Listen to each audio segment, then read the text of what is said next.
जय श्री कृष्णा मित्रों, मेरे चैनल पर आपका दिल से हार्दिक स्वागत है। इस चैनल पर आपको रोचक, रोमांचक और शिक्षाप्रद कहानियाँ देखने को मिलती हैं। यदि आप मेरे चैनल पर पहली बार आए हैं तो चैनल को सब्सक्राइब कर लीजिए और बेल आइकन को प्रेस कर लीजिए। चलिए चलते हैं आज की कहानी की ओर।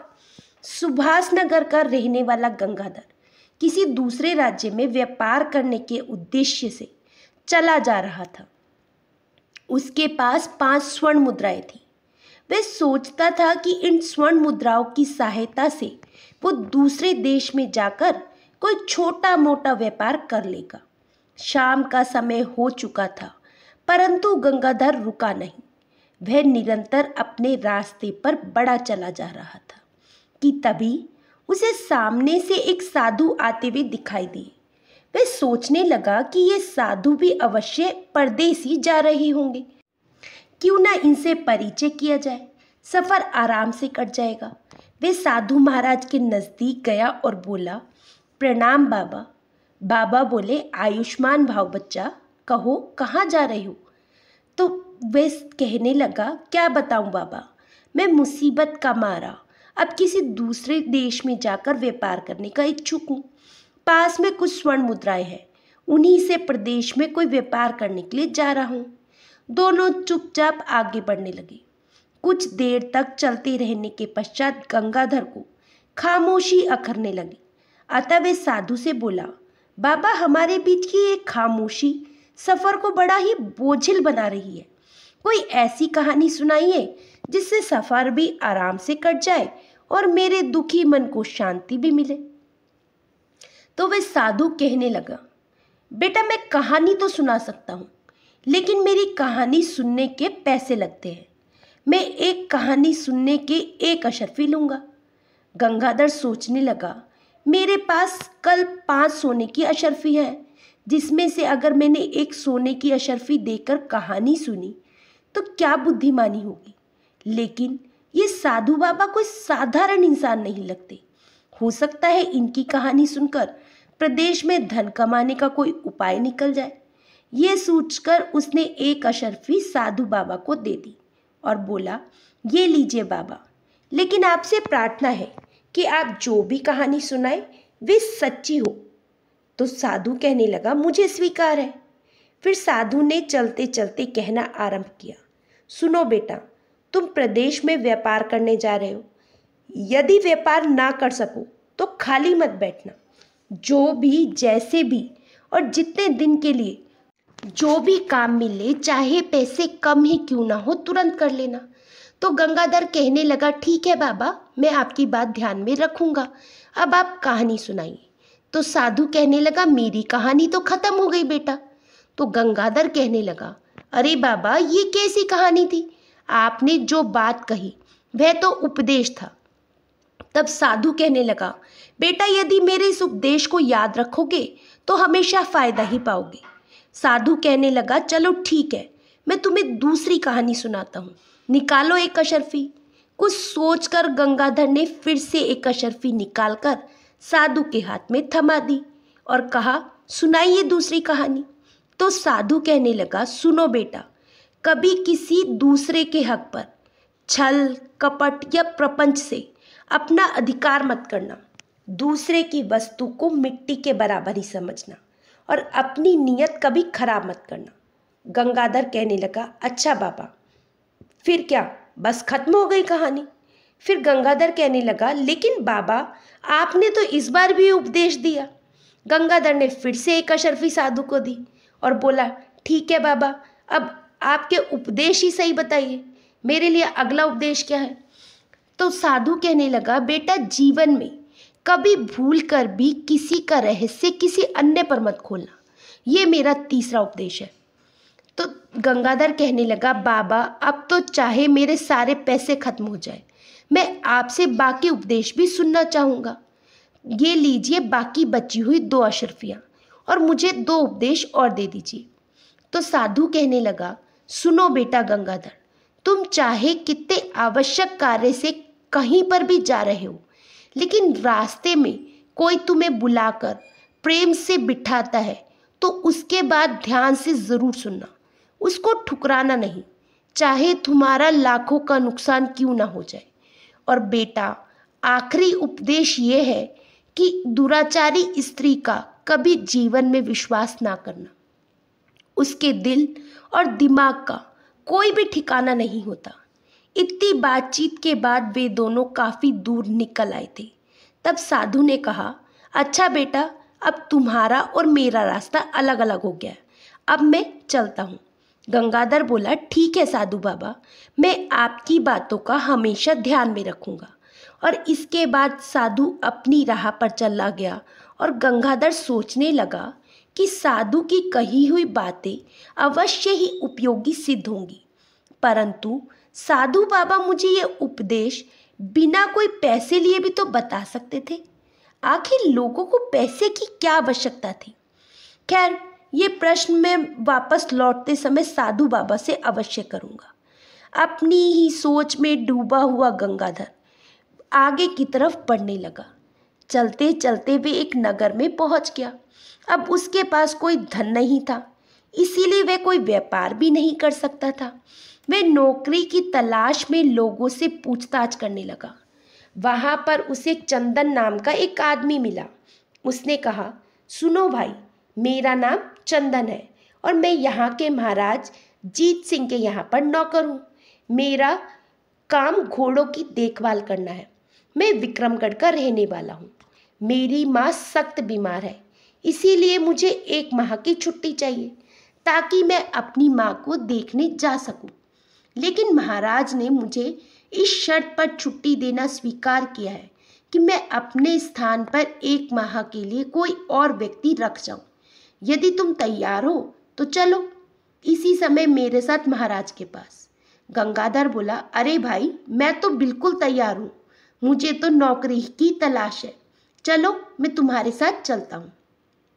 जल्दी ही चंदन और गंगाधर को लेकर राजमहल में दाखिल हुआ। वहां के राजा जीत सिंह बड़े ही पराक्रमी और दानवीर राजा थे। उनकी एक बेटी थी जिसका नाम था माधवी। माधवी बहुत ही सुंदर थी और राजा उसे अपने प्राणों से भी ज्यादा प्यार करते थे।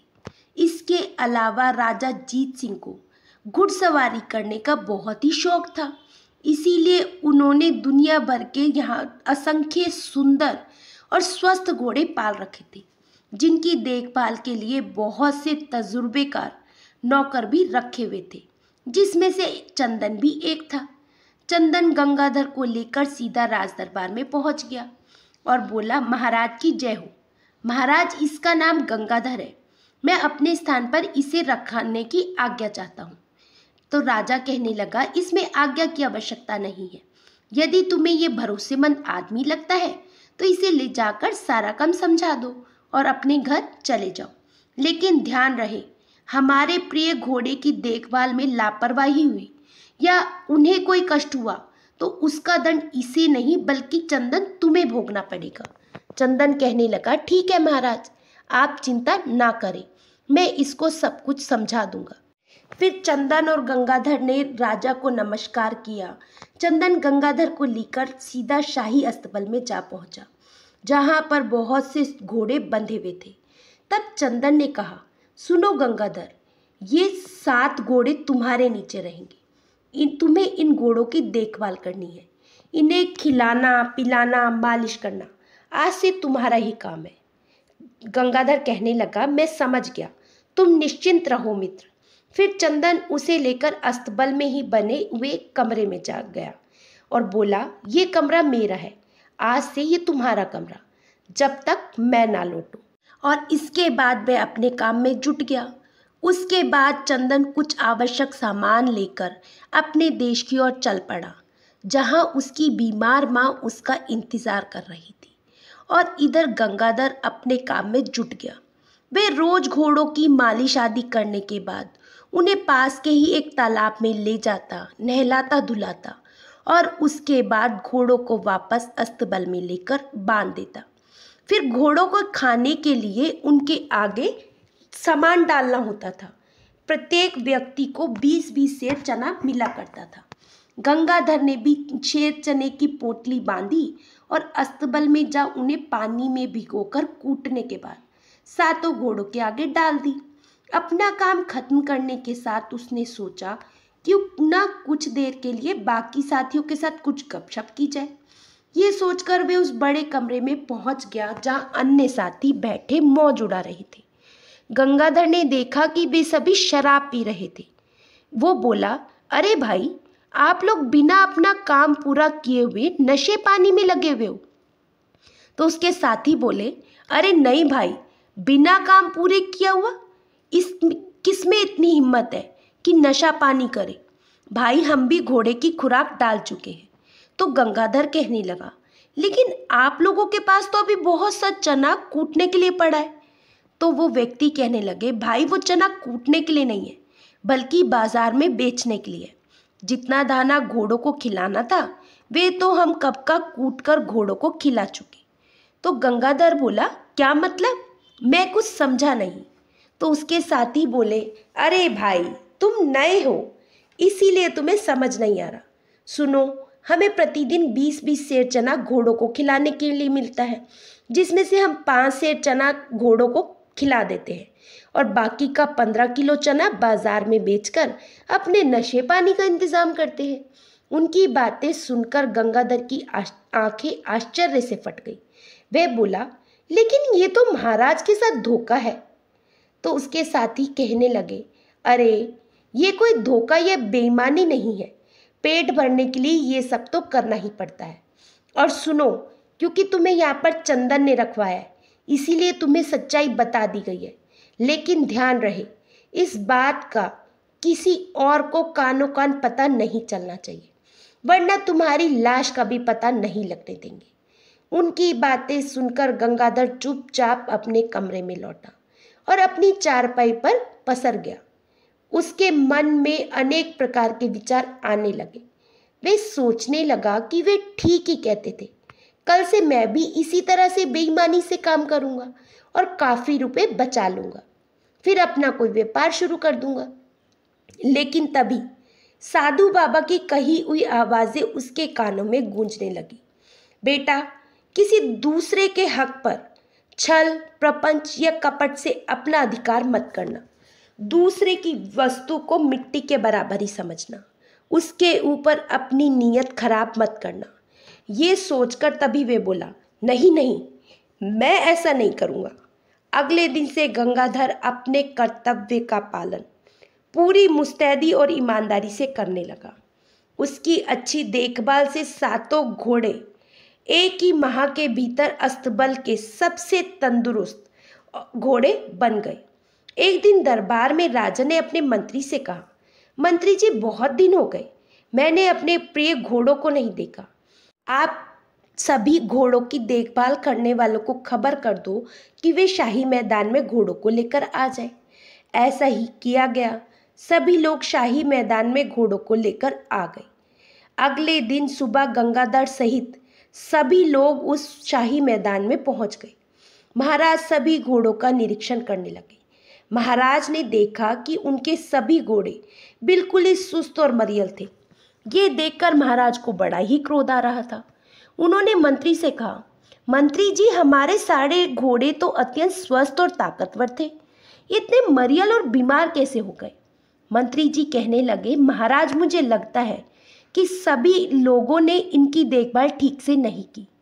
आगे बढ़ते बढ़ते राजा जब गंगाधर के समीप पहुंचे तो देखा कि जिन घोड़ों की देखभाल गंगाधर कर रहा था वे बड़े तंदुरुस्त और हुष्ट-पुष्ट थे। उन्हें देखकर महाराज की आंखों में चमक आ गई और बोले, शाबाश, ये हुई ना बात। उन्होंने गंगाधर से कहा कि गंगाधर, तुम कल राजमहल में आओ, मुझे तुमसे बात करनी है। राजा का आदेश पाकर अगले दिन गंगाधर महाराज के सामने हाजिर हुआ।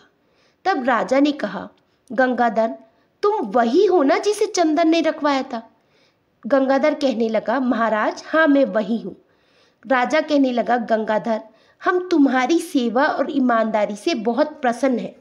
हमने तुम्हें यहाँ पर ये जानने के लिए बुलाया है कि केवल तुम्हारे ही घोड़े तंदुरुस्त और सुंदर क्यों हैं, बाकी के क्यों नहीं, जबकि सबको एक जैसा भोजन दिया जाता है, एक सी देखरेख होती है। कुछ सोचकर गंगाधर बोला, महाराज आपके प्रश्न का उत्तर मैं तभी दे सकता हूँ जब बाकी सभी घोड़सवार को देखभाल करने वाले यहाँ पर मौजूद हो। तो राजा ने कहा ठीक है। सभी लोगों को वहाँ पर बुलाया गया। तब राजा ने कहा, गंगाधर अब बताओ क्या बात है। गंगाधर कहने लगा, महाराज ये सभी लोग बड़े बेईमान और धोखेबाज हैं। आपकी आज्ञा है कि 20 सेर चना घोड़े को प्रतिदिन खिलाया जाए, परंतु ये लोग केवल 5 सेर चना ही घोड़े को खिलाते हैं और बाकी के चने बाजार में बेच देते हैं। परंतु मैंने ऐसा नहीं किया। मैं रोज 20 सेर चने घोड़े को खिलाता हूँ, इसीलिए मेरे घोड़े अत्यंत तंदुरुस्त और बलशाली हैं। ये सुनकर महाराज क्रोध से तमतमा गए और बाकी के लोगों पर गाज गिर पड़ी। महाराज उनसे बोले, क्यों धोखेबाजो, नमक हरामो, क्या ये बात सच है? जवाब दो वरना हम तुम सब की गर्दन धड़ से जुदा कर देंगे। सभी लोग डर के मारे कांपने लगे और बोले, क्षमा करें महाराज, क्षमा करें, हमसे गलती हो गई। हम विश्वास दिलाते हैं कि फिर से ऐसी गलती नहीं होगी। तब गंगाधर ने कहा, हाँ महाराज, मैं भी आपसे यही प्रार्थना करता हूँ कि इस बार आप इन्हें क्षमा कर दीजिए। गंगाधर के कहने पर राजा ने बाकी सबको क्षमा कर दिया और कहा कि आज से हम तुम्हें अस्तबल का मुख्य निरीक्षक नियुक्त करते हैं। आज से तुम्हारा काम इन सभी की हरकतों पर निगरानी रखना होगा, जिसकी पगार तुम्हें 500 अशर्फियाँ मिलेंगी। साथ ही भोजन और रहने का स्थान भी मिलेगा। यदि अब की बार इनमें से कोई मुट्ठी भर चना भी गायब करे तो इसकी सूचना मुझे दे देना। मैं जीवन भर के लिए इन्हें कारागार में डाल दूंगा। गंगाधर ने कहा, जी महाराज। फिर राजा ने अपने हाथों में से एक हीरे की अंगूठी उतारी और उसे गंगाधर को देते हुए बोले, ये अंगूठी तुम्हें मैं बतौर इनाम के देता हूँ। इस अंगूठी को पहरेदारों को दिखाकर तुम बिना किसी रोक टोक के मुझे मिलने राजमहल में आ सकते हो। गंगाधर ने कहा, बहुत बहुत धन्यवाद महाराज। इसके बाद गंगाधर और बाकी के सभी लोग महल से बाहर आ गए। तब गंगाधर ने बाकियों से कहा, सुनो भाई, इस बार तो मैंने तुम सबको बचा लिया, लेकिन यदि तुम लोग फिर कोई गड़बड़ी करोगे तो तुम्हें कठोर दंड मिलेगा। सबने एक साथ कहा, नहीं सरकार, अब ऐसी कोई गड़बड़ी नहीं होगी। उस दिन के बाद से फिर सभी लोगों ने घोड़े के भोजन में कोई बेईमानी नहीं की और पूरी ईमानदारी से अपने काम में जुट गए। इसका परिणाम ये हुआ कि जल्द ही सारे घोड़े तंदुरुस्त और स्वस्थ दिखाई देने लगे। ये देखकर राजा बहुत प्रसन्न हो उठे। कुछ दिन बीतने के बाद चंदन भी अपने देश वापस लौट आया और वे सभी घोड़ों को स्वस्थ एवं तंदुरुस्त देखकर आश्चर्यचकित होकर गंगाधर के पास गया। लेकिन तब गंगाधर कहीं गया हुआ था, तो चंदन बाकी के लोगों के पास गया। बाकी के लोगों ने चंदन को सारी कहानी कि किस तरह से गंगाधर ने उनकी बेईमानी पकड़ ली और खुद मुख्य निरीक्षक बन चुका है। चंदन ने कहा कि मैं अब वापस लौट आया हूँ, आप लोग चिंता ना करें, मैं उस गंगाधर को अवश्य ही सबक सिखा दूंगा। इसके बाद चंदन अपने कमरे में पहुंच गया जहां वे गंगाधर सो रहा था। उसने देखा कि कमरे की हालत बहुत ही अच्छी थी। वह आराम से एक तरफ अपने बिस्तर पर लेट गया और गंगाधर के आने का इंतजार करने लगा। कुछ ही देर बाद जब गंगाधर कमरे में आया तो वे चंदन को देखकर बड़ा ही खुश हुआ और बोला, कहो मित्र चंदन, कब आए और कैसे आए? तो चंदन बोला, बस अभी कुछ देर पहले आया हूँ और तुमने कमरे को बहुत ही सही ढंग से व्यवस्थित किया है। इसके बाद दोनों आपस में बातें करने लगे। फिर गंगाधर ने उसे सब कुछ कह सुनाया जो इस बीच घटित हुआ था, जिसे चंदन पहले ही अपने साथियों से सुन चुका था। इसके बाद दोनों ने भोजन करने के बाद अपने बिस्तरों पर लेट गए। चंदन का तन बदन मारे ईर्ष्या के और क्रोध के जल रहा था। उसे नींद नहीं आ रही थी। वह मन ही मन गंगाधर को सबक सिखाने की सोच रहा था। उस रात आकाश में काले बादल छाए हुए थे और रुक रुक कर बारिश हो रही थी। बिजली कड़क रही थी। इधर राजमहल में राजकुमारी माधुरी की आंखों में नींद का नामो निशान तक नहीं था। वे अपने कमरे में एक जगह से दूसरी जगह टहल रही थी कि तभी उसने अपने कमरे के फर्श पर एक लकड़ी के तख्ते को एक तरफ हटाया। ये उसके कमरे में एक गुप्त रास्ता था। वे तुरंत उस गुप्त रास्ते से सीढ़ियों पर से नीचे उतरने लगी। इधर अचानक ही बड़ी जोरों से बिजली कड़कने की आवाज़ सुनकर गंगाधर की नींद टूट गई। वह उठ गया और सोचने लगा, मौसम खराब हो रहा है, देखूं कहीं कोई घोड़े को खुले में ना छोड़ दिया हो। ये सोचकर वो उठा और अस्तबल की तरफ चल दिया। गंगाधर अपने कमरे से निकलकर अभी बाहर ही गया था कि अचानक कमरे के बीचों बीच फर्श पर एक लकड़ी का तख्ता एक तरफ हटा और उसमें से राजकुमारी निकलकर बाहर आई। ये गुप्त रास्ते का दूसरा हिस्सा था जो राजकुमारी के कमरे से लेकर चंदन के कमरे तक खुलना था। उस गुप्त रास्ते से राजकुमारी निकली और चंदन को उठाने लगी। चंदन घबराकर उठ गया और बोला, राजकुमारी तुम इस समय जल्दी लौट जाओ, यहाँ पर गंगाधर है। परंतु तभी उसने देखा कि गंगाधर वहाँ पर नहीं था। वे बोला, ना जाने ये गंगाधर इतनी रात को कहाँ चला गया। तब राजकुमारी कहने लगी, कौन गंगाधर? उसके बाद चंदन ने राजकुमारी को गंगाधर के बारे में सब कुछ बता दिया। बात ये थी कि चंदन और राजकुमारी का प्रेम प्रसंग चल रहा था, जिसके बारे में किसी और को कोई सूचना नहीं थी। राजकुमारी ने कहा, तुम चिंता ना करो, मेरे रहते हुए तुम्हें कोई परेशानी नहीं होगी। तुम कल सुबह ही देखना मैं उसे कैसा मजा चखाती हूँ। इधर जब गंगाधर अपने घोड़ों का निरीक्षण करने के बाद वापस लौटा तो कमरे के भीतर से आती हुई आवाज़ों को सुनकर वे हैरान हो गया और कमरे के बाहर ही खड़ा होकर सोचने लगा, अरे इतनी रात गई चंदन किस स्त्री से बातें कर रहा है। दरवाज़ा बंद था, इसलिए गंगाधर ने सावधानी के साथ खिड़की से भीतर की तरफ झांका और राजकुमारी को देखकर वे हैरान रह गया। हे भगवान, मैं ये क्या देख रहा हूँ? राजकुमारी माधुरी चंदन के साथ इस समय। मुझे इसी समय चलकर महाराज को ये खबर देनी चाहिए।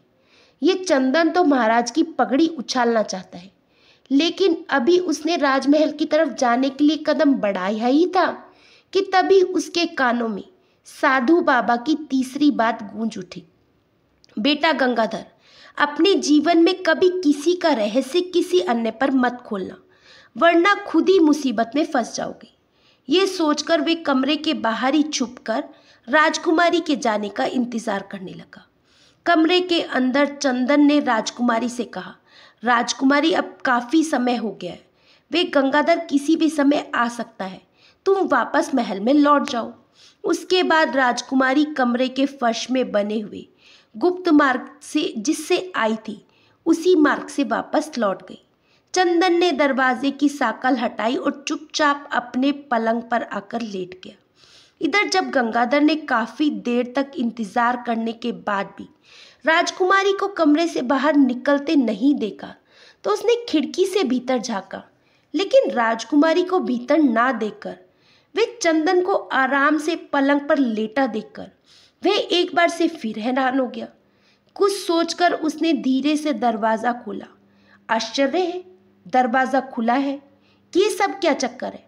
वह भी चुपचाप अपनी चारपाई पर लेट गया और सोचने लगा, लगता है इस कमरे में कोई गुप्त मार्ग है जहाँ से राजकुमारी आई और चली गई। खैर, कल सुबह चंदन की अनुपस्थिति में मैं उस गुप्त मार्ग का पता लगाऊंगा। दूसरी तरफ राजकुमारी भी उस गुप्त मार्ग से होती हुई अपने कमरे में वापस पहुंच गई। कमरे में पहुंचकर राजकुमारी माधुरी ने दरवाज़ा बंद कर लिया और जोर जोर से चिल्लाने लगी, बचाओ बचाओ। उसकी चीख सुनकर राजा जीत सिंह दौड़े दौड़े राजकुमारी के कक्ष के बाहर पहुंचे। दरवाजे को धक्का देकर उन्होंने दरवाज़ा खोला और राजकुमारी के पास पहुंचे। राजकुमारी से बोले, क्या बात है बेटी, क्या हुआ, तुम चीख क्यों रही हो? तब राजकुमारी बोली, पिताजी, आपके अस्तबल का मुख्य निरीक्षक अभी अभी मेरे कमरे में आया था। वह मेरी इज्जत खराब करना चाहता था, लेकिन जब मैं चीखी तो वह उस खिड़की से कूदकर भाग गया। उस नीच की इतनी हिम्मत कि वे महल में घुस आया। मैं अभी सैनिकों को बुलाकर उनकी खबर लेता हूँ। सैनिकों की खबर लेने से कोई लाभ नहीं होगा पिताजी। मुझे विश्वास है कि वे जरूर आपके द्वारा दी गई अंगूठी को दिखाकर ही महल के भीतर घुसा होगा। ये शब्द सुनकर राजा के मन में क्रोध की चिंगारियां फूटने लगी। राजा कहने लगा, गंगाधर, अब तुम कठोर दंड के लिए तैयार हो जाओ। तब राजकुमारी ने कहा, कठोर दंड से काम नहीं चलेगा पिताजी।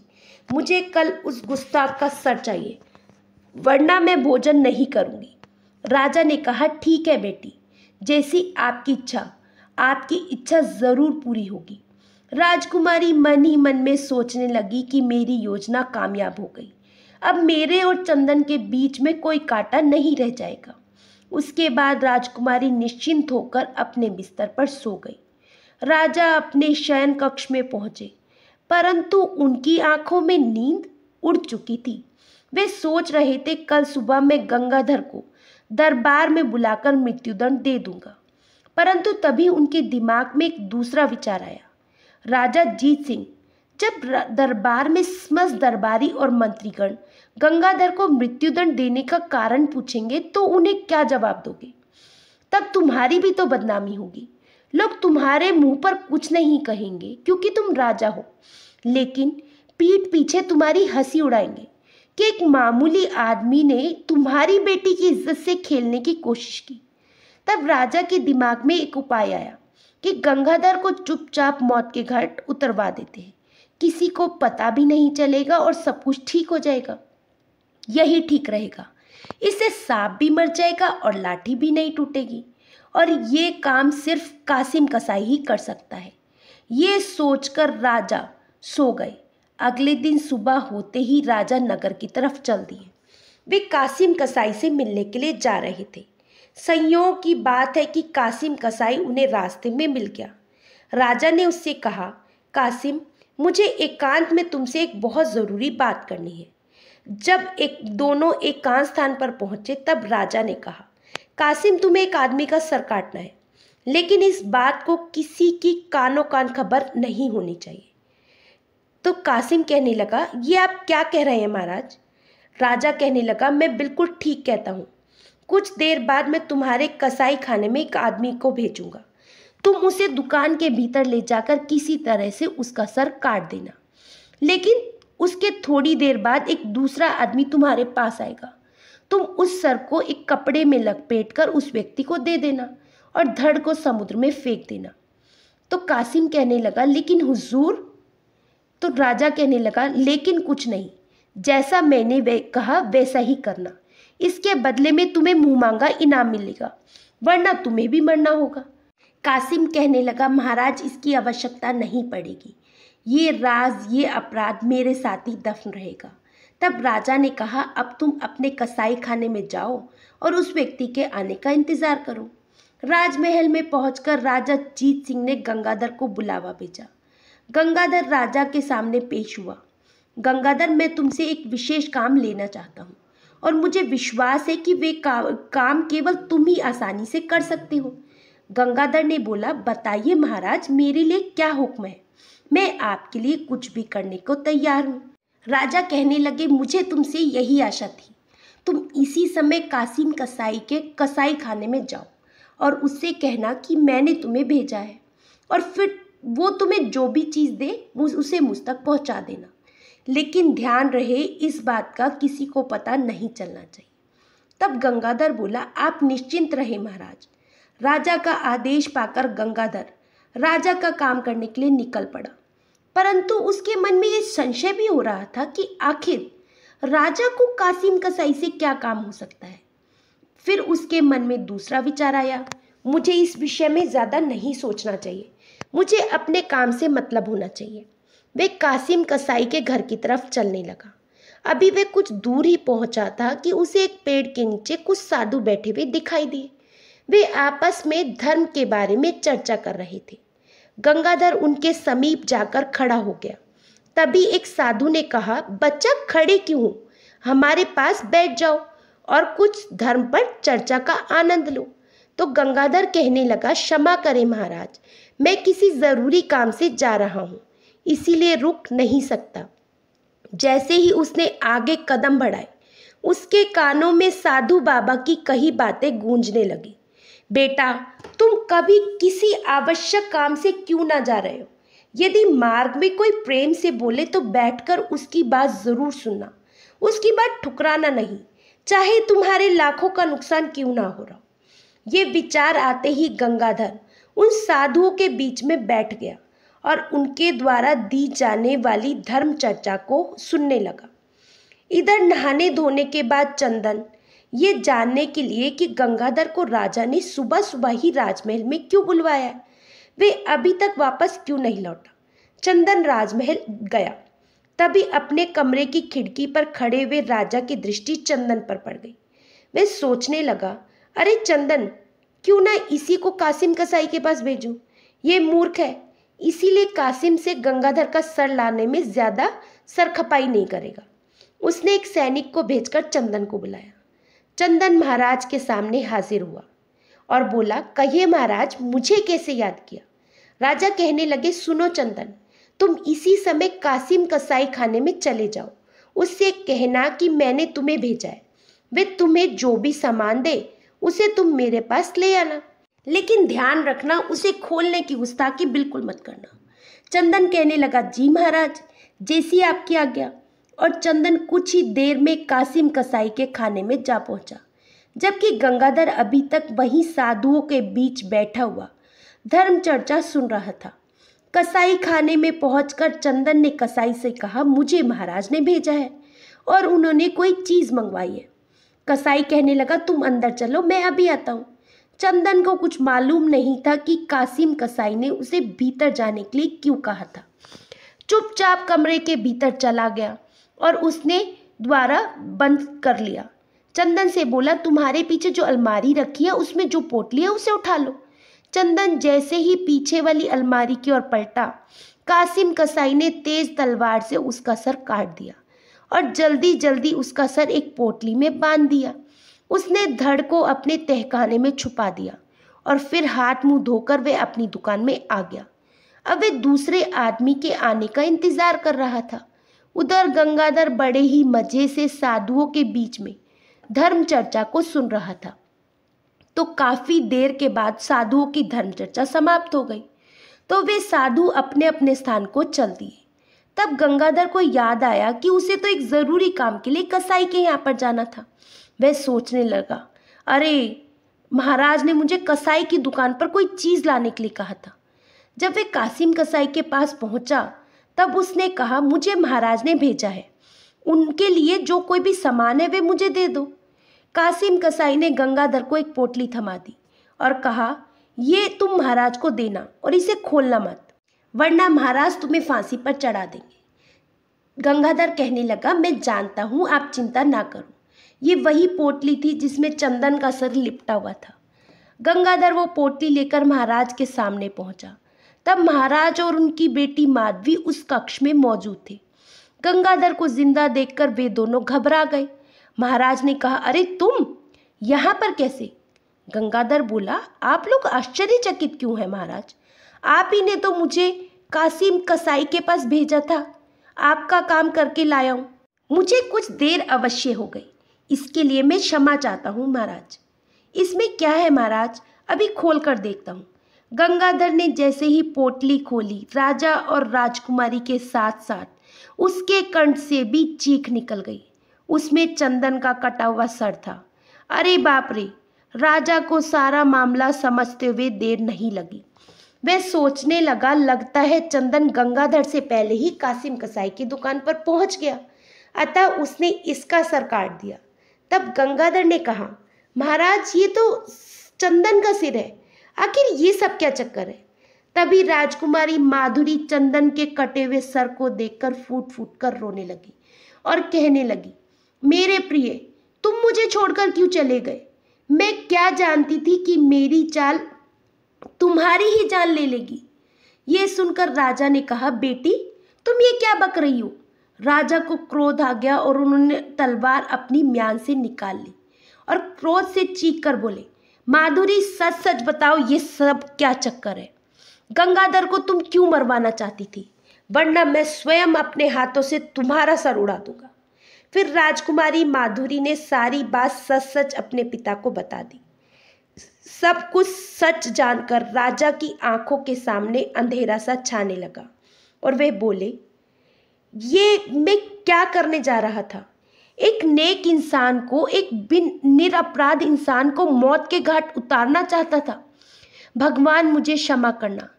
तभी राजकुमारी में ना जाने कहां से जान आ गई।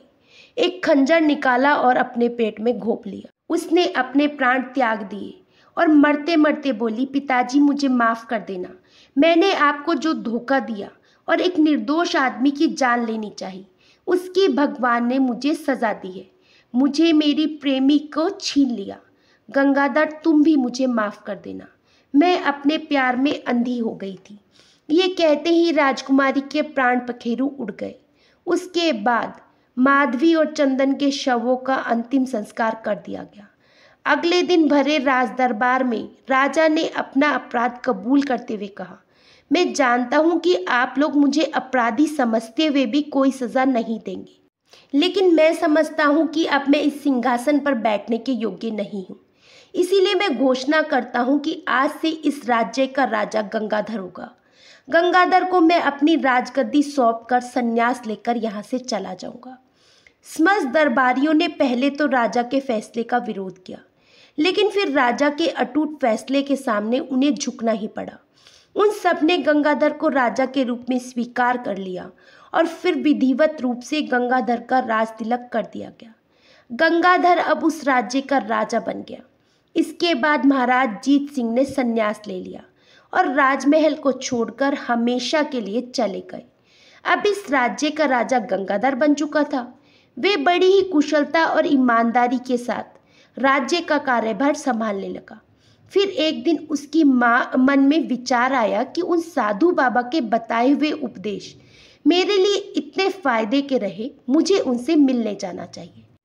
अगली ही सुबह राजा उन साधु बाबा के पास पहुंच गया और बोला, प्रणाम साधु बाबा, मैं आपसे एक बात जानना चाहता हूँ। साधु बाबा बोले, पूछो बेटा। तब गंगाधर ने साधु बाबा को सारी कहानी कह सुनाई। साधु बाबा ने कहा, बेटा तुमने उन उपदेशों का पालन किया, इसलिए आज तुम इतनी उन्नति कर रहे हो। गंगाधर ने कहा, साधु महाराज, मैं आपसे एक बात जानना चाहता हूँ कि आप एक साधु हैं, फिर आप वे सब उपदेश मुझे बिना किसी कीमत के भी दे सकते थे, परंतु आपने एक एक उपदेश के लिए एक एक स्वर्ण मुद्रा ली। आखिर इसका क्या कारण था? तब साधु बाबा ने कहा, सुनो बेटा, अगर मैं तुम्हें वे सब बातें मुफ्त में ही बता देता तो तुम उन्हें जल्दी ही भूल जाते, क्योंकि मुफ्त की कोई चीज़ ज़्यादा समय तक किसी के दिमाग में नहीं रहती और ना ही वे उनका विश्वास करते हैं। इसीलिए मैंने 5 उपदेशों के बदले तुमसे 5 स्वर्ण मुद्राएं ली थी। वह स्वर्ण मुद्राएं आज तक मेरे पास सुरक्षित है। ये लो तुम्हारी स्वर्ण मुद्राएं, तुम मेरी तरफ से गरीबों में दान कर देना। अब तुम भगवान तुम्हारा भला करे। साधु बाबा का आशीर्वाद लेकर गंगाधर वापस अपने राज्य को लौट गया। अब वे बड़े ही सुचारू और अच्छे ढंग से अपने राज्य का संचालन करने लगा, अपनी प्रजा की देखभाल करने लगा। आशा करती हूँ दोस्तों आपको ये कहानी अच्छी लगी होगी। कहानी अच्छी लगी हो तो चैनल को सब्सक्राइब ज़रूर कर लीजिए और कहानी को फॉरवर्ड करना बिल्कुल ना भूलिएगा। फिर मिलेंगे दोस्तों एक नई कहानी और एक नए विचार के साथ। तब तक हंसते रहिए, मुस्कुराते रहिए, स्वास्थ्य का आनंद लीजिए। जय श्री कृष्णा।